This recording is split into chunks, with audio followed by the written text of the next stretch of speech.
el 71% piensan que las redes sociales están cargando a los ciudadanos. Es decir, fijaros que hay una diferencia de más de 20 puntos. Evidentemente, los periodistas y los académicos y demás les va el sueldo en ello. Eso es importante también decir. Es decir, las redes sociales es un entorno libre donde no hay sueldos, donde no se venden suscripciones en general, aunque ya sabemos que Twitter lo está haciendo y demás, pero vamos, es un mundo, vamos a decir, no de pago, exagerando o diciéndolo de una manera muy llana, ¿no?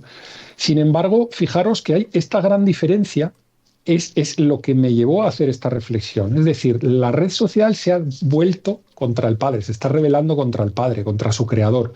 Querían que fuera un sistema para dispersar a la gente, querían que fuera un sistema para, en fin, hacer que determinados grupos, pues oye, pudieran campar a sus anchas sin que fueran, digamos, viéndose en directo, sino que se vieran simplemente virtualmente. Sabemos que ha sido pues un lugar para el vicio, un lugar para el tráfico de personas, de armas, de tal, perfecto.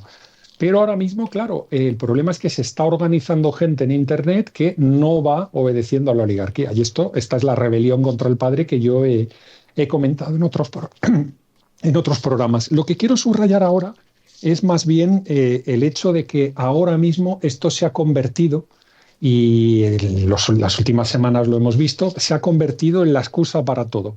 No te sale bien algo, la culpa la tienen las redes sociales. Gana el que no tiene que ganar, la culpa la tienen sociales. Y me atrevo a acuñar un término nuevo que es la democracia progre. Es decir, la democracia progre es una democracia que cree en el resultado de los ciudadanos, que han querido los ciudadanos en su votación, si han ganado los buenos, abro y cierro comillas, pero si han ganado los malos, abro y cierro comillas, directamente el resultado ha sido malo. ¿Por qué? Porque el ciudadano es imbécil, es estúpido, no sabe lo que vota y le han tomado el pelo seguro para haber votado por lo que ha votado, ¿no? Recuerda que lo hablábamos en ese referéndum, mejor dicho, que hubo en Irlanda, y que por lo menos tuvo la decencia el primer ministro de dimitir, ¿no? Y que nosotros hubiéramos votado a favor de lo que pedía el gobierno, lo hablamos y lo dijimos a la cara a todos nuestros seguidores, pero sí que es verdad que la gente votó de otra forma y claro, luego los analistas estaban que se tiraban de los pelos, decían, pero ¿cómo es posible que la gente haya votado tal? Les habrán manipulado, ¿no? Bueno, no, pues han votado lo que les ha dado la gana.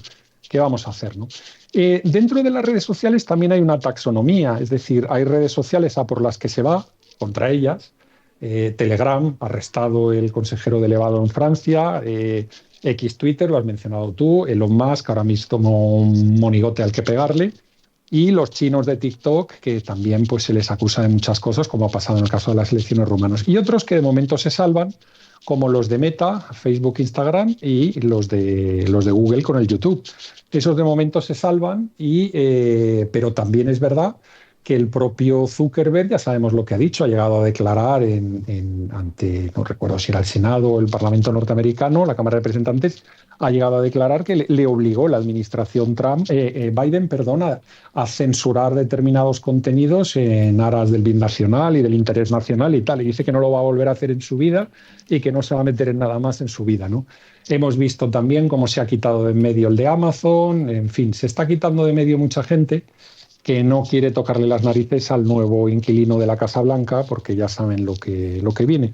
Pero bueno, fíjense hasta qué punto no estoy exagerando, que la primera declaración de Olaf Scholz con relación a las elecciones del 23 de febrero, no sé si la primera, pero la que por lo menos yo creo que se ha destacado más, el actual canciller alemán, es que has dicho que estas elecciones no las van a ganar los dueños de redes sociales.